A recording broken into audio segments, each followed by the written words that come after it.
أعوذ بالله من الشيطان الرجيم بسم الله الرحمن الرحيم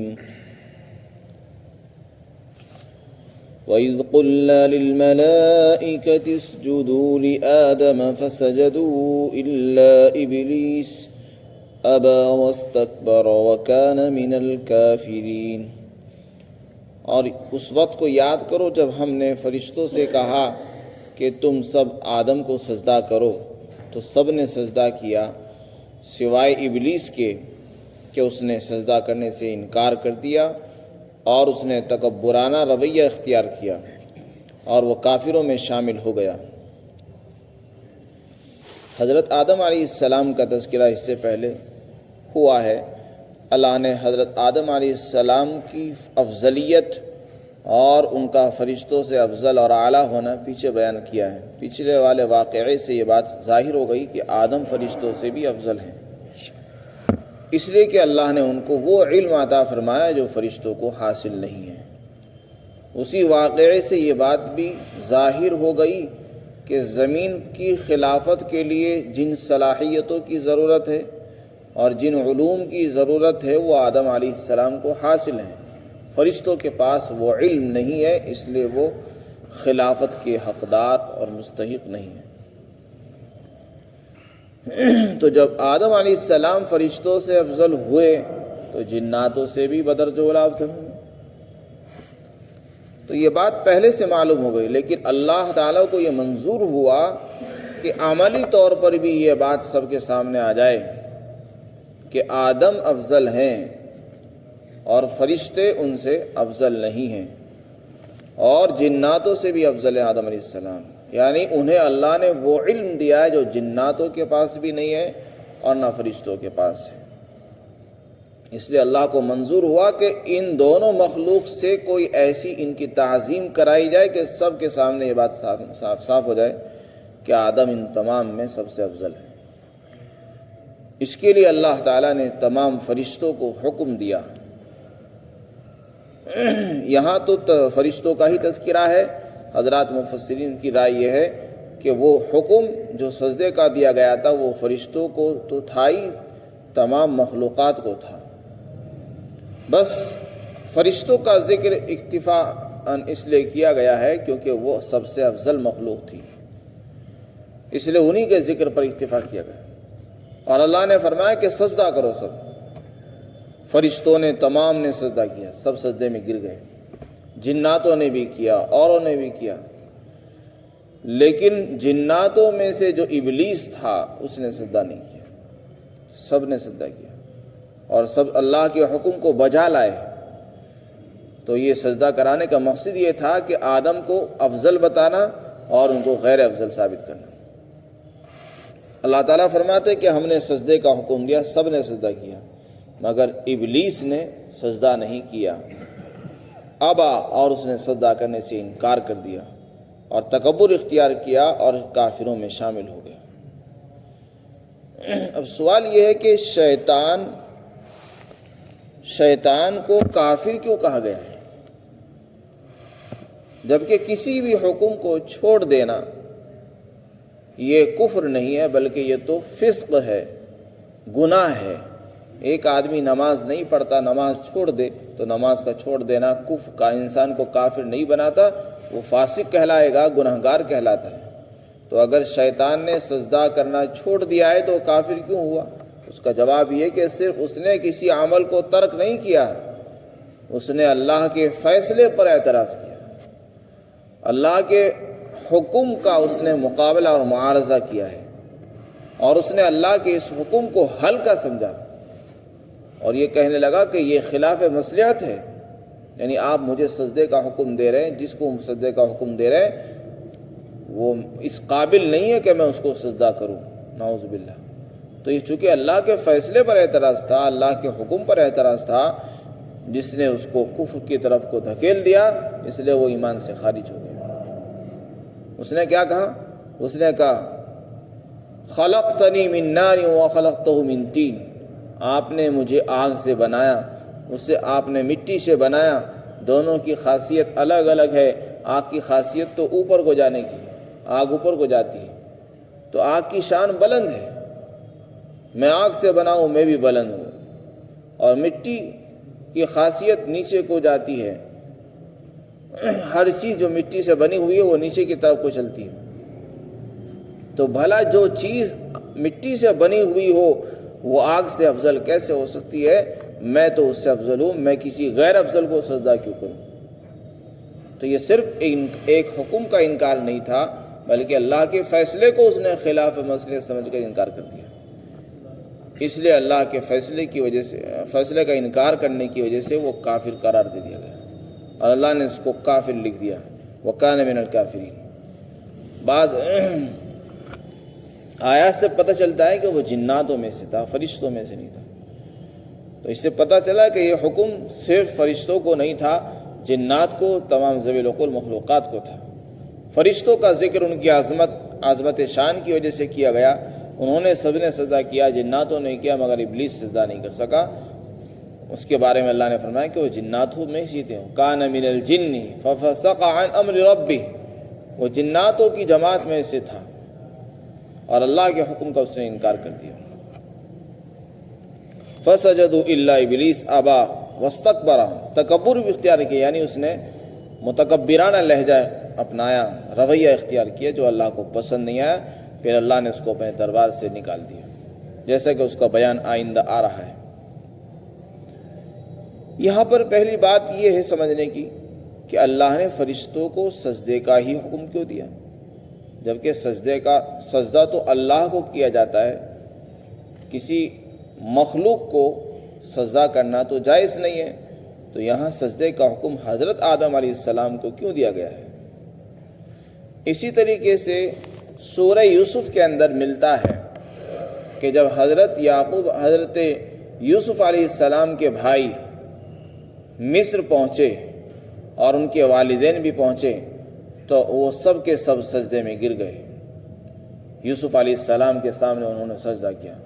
وَرَفَعَ أَبَوَيْهِ عَلَى الْعَرْشِ وَخَرُّوا لَهُ سُجَّدًا، جیسے ہی انہوں نے اپنے والدین کو تخت پر بٹھایا تو سب پہلے سجدے میں گرے، اور یہ ان کے خواب کی ایک تعبیر تھی جو انہوں نے بچپن میں دیکھا تھا۔ انہوں نے دیکھا تھا انی رأیت احد عشر کوکبا والشمس والقمر رأیتهم لی ساجدین، انہوں نے اپنے والد سے خواب بیان کیا کہ میں نے دیکھا کہ 11 ستارے اور ایک چاند اور سورج مجھے سجدہ کر رہے ہیں۔ چنانچہ یہ تعبیر ان کی کئی سال کے بعد پوری ہوئی، جب وہ مصر کے خلیفہ بنے تو وہاں ان کے تمام بھائیوں نے، ان کے والدین نے ان کو سجدہ کیا تھا۔ یہاں بھی فرشتوں کے سجدے کا بیان ہے، سورہ یوسف کے اندر بھی سجدے کا بیان ہے، تو سجدہ تو جائز نہیں ہے، تو پھر یہاں سجدے کا حکم کیوں دیا گیا ہے؟ اس کا جواب یہ ہے کہ سجدہ 2 طرح کا ہوتا ہے، ایک سجدہ عبادت کا ہے اور ایک سجدہ تعظیم اور سلام کا ہوتا ہے۔ جو سجدہ عبادت کے طور پر کیا جاتا ہے وہ تو کسی اور کے لیے جائز نہیں ہے، صرف اللہ کے لیے، خالق اور مالک کے لیے جائز ہے، کسی اور کے سامنے سجدہ کرنا جائز نہیں ہے، حرام ہے۔ مثلا اللہ نے ہمیں بنایا تو اللہ ہی اس کا حقدار ہے، وہی اس کا مستحق ہے کہ ہم اس کے آگے جھکیں، سجدہ کریں۔ تعظیم اگر ہمیں عبادت مقصود ہے تو اللہ ہی کے سامنے ہم سجدہ کر سکتے ہیں، کسی غیر اللہ کے سامنے نہ کبھی کسی شریعت میں سجدے کی اجازت ہوئی ہے اور نہ آئندہ کبھی ہوگی۔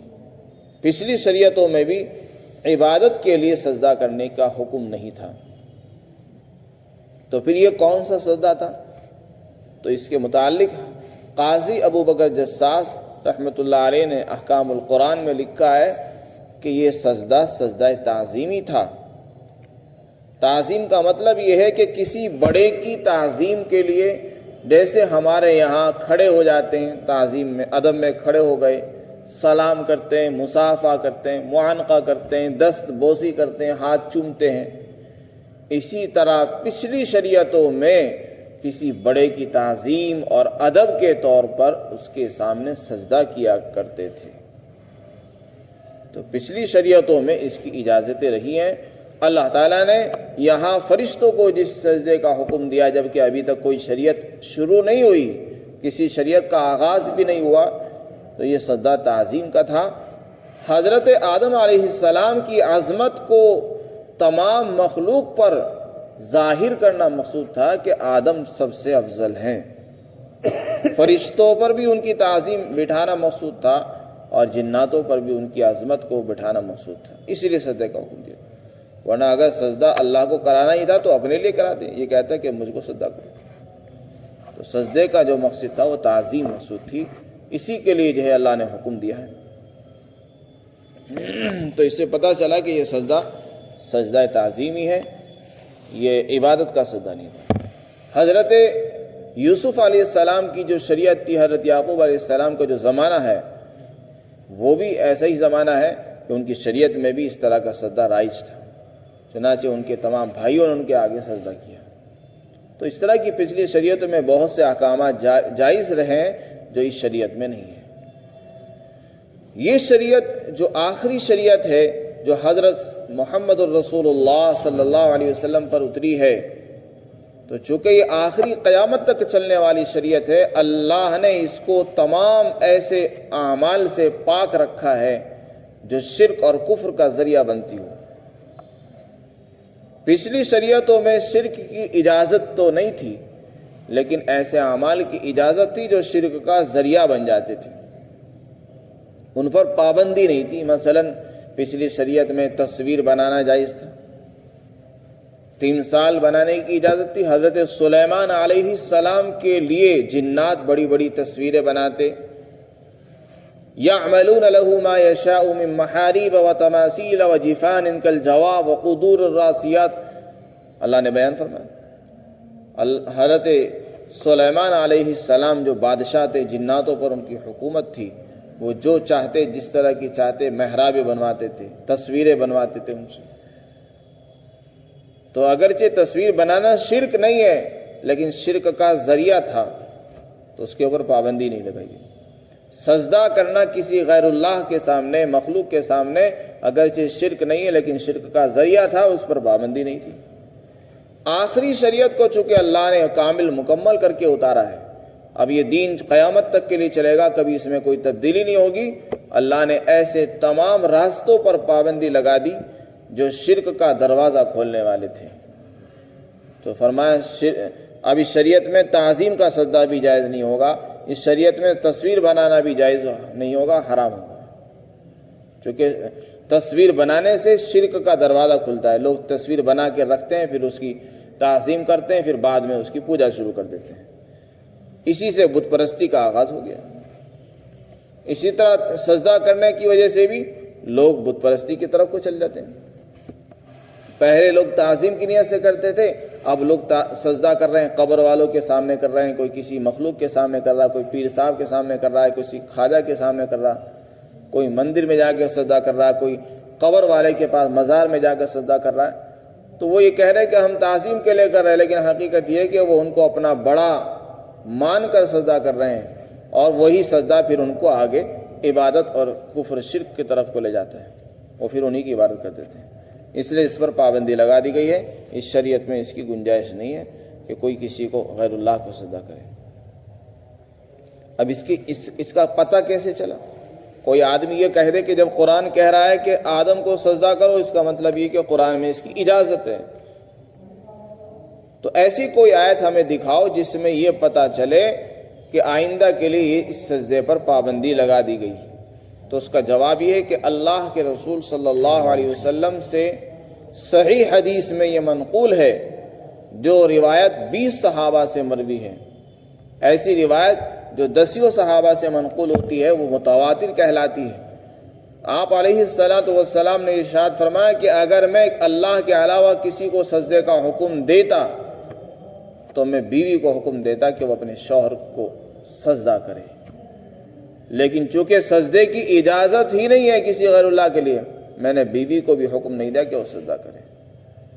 بیوی کو اس لیے کہا گیا کہ اللہ کے بعد اگر کوئی ایسی ذات ہے کہ جو اس قابل ہے کہ اس کے سامنے سجدہ کیا جائے تو وہ شوہر ہے، اور بیوی کو حکم دیا جاتا کہ وہ اس کو سجدہ کرے. لیکن بیوی کو پھر بھی اجازت نہیں ہے سجدہ کرنے کی. اس سے پتہ چلا کہ تعظیم کا سجدہ بھی جائز نہیں ہے، ممنوع ہے، اور اللہ کے رسول نے اس کو منع فرما دیا ہے. اس لیے ہمیں اس سے بچنا ہے. اور جو لوگ یہ ہیلے بہانے کر کے قبروں پر سجدہ کر رہے ہیں کہ ہم تو اس لیے کر رہے ہیں، ان کے پاس کوئی دلیل نہیں ہے۔ ایسا کرنا ناجائز اور حرام ہے۔ جب اللہ کے رسول نے منع فرما دیا صاف طور سے کہ میں بیوی کو، اگر کسی کو حق تھا سجدہ کرنے کا تو شوہر کو حق تھا کہ بیوی اس کے سامنے سجدہ کرے۔ جب بیوی کو اجازت نہیں ملی تو ہم کسی اور کے سامنے، قبر والے کے سامنے، کسی مخلوق کے سامنے، پیر کے سامنے، استاذ کے سامنے سجدہ نہیں کر سکتے۔ اسلام میں صرف سلام کی، مصافحے کی، معانقے کی اجازت ہے، اور ایسی تمام راستے جن سے شرک کے دروازے کھلتے ہو منع کر دیا گیا ہے۔ مثلا کسی کے سامنے جھکنا، کسی کے سامنے سجدہ کرنا، رکوع کرنا، یہ منع ہے، اس پر پابندی لگا دی گئی۔ ہر ایسا عمل جس میں جھکنے والی شکل پائی جاتی وہ منع ہے۔ حضرات علماء نے بیان فرمایا کہ نماز کے اندر انسان 4 عمل کرتا ہے، ایک تو کھڑا رہتا ہے، اور ایک بیٹھتا ہے، اور ایک سجدہ کرتا ہے اور رکوع کرتا ہے۔ یہ 4 کام ہیں۔ اس میں سے 2 کام ایسے ہیں جو انسان نماز میں تو کرتا ہی ہے، نماز کے علاوہ بھی کرتا ہے۔ مثلا کھڑا ہونا، بیٹھنا، یہ ایک ایسا عمل ہے عام طور سے انسان کی عادت ہے، یہ تو کھڑا رہتا ہے یا بیٹھتا ہے، یا کھڑا رہتا ہے یا بیٹھتا ہے۔ تو یہ کھڑا ہونا عبادت بھی ہے اور عادت بھی ہے، بیٹھنا عبادت بھی ہے اور عادت بھی ہے۔ جب نماز پڑھتا ہے تو وہی کھڑا ہونا اس کا عبادت بن گیا، اور جب گھر جا کے کھڑا ہوتا ہے تو اس کا عادت ہے، کسی کو دیکھ کے کھڑا ہو گیا وہ عادت ہے۔ نماز میں تشہد میں بیٹھتا ہے، یہ بیٹھنا عبادت، نماز سے باہر گھر جا کے بستر پر بیٹھتا ہے تو یہ بیٹھنا اس کی عادت ہے۔ تو یہ ایک ایسا عمل ہے جو دونوں جگہ چلتا ہے۔ سجدہ کرنا اور رکوع کرنا یہ ایسا عمل ہے جو انسان عادتاً نہیں کرتا۔ کسی کی عادت نہیں کہ گھر جا کے سجدے والی کیفیت میں جھک جائے یا رکوع کرے گھر جا کے، کوئی اس گھر میں جا کے رکوع نہیں کرتا۔